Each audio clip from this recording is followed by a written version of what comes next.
আসসালামু আলাইকুম। গুণগত রসায়নের আমেরিকান ডলারের কি কালার সেটা নিয়ে কথা বলতে আসলাম। দেখো ভাইয়া, প্রথমে লেখা আছে ৫। আমরা সকলে নীলা কথাটা পারি, ঠিক না? নীলা পারি, ন থেকে নীল আর ল থেকে লাল। ঠিক আছে?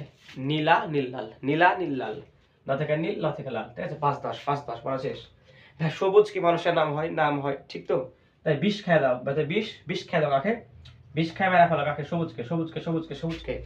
পয় ৫০ পয় পাছা, ঠিক আছে? পয় ৫০ পয় পাছা। আর পাছার সাথে পোলাপানের কি থাকে? বুঝে লাও, হলা থাকে। তাহলে পয় ৫০ পয় পাছা, পাছাটা কি থাকে? হলা। মানে যে হলুদ, ঠিক আছে? আর ১০০ কমলা দাম অনেক বেশি, কমলা হচ্ছে ১০০। তাহলে ৫-১০ নীলা, নীলা নীল লাল, নীল লাল, বিষ খায় মেরা ফেলা সবুজকে, পয় ৫০ পয় পাছা, পাছার সঙ্গে থাকে হলা হলুদ, এবং ১০০ টাকাই হচ্ছে কমলা। আজকে এই পর্যন্ত। আসসালামু আলাইকুম।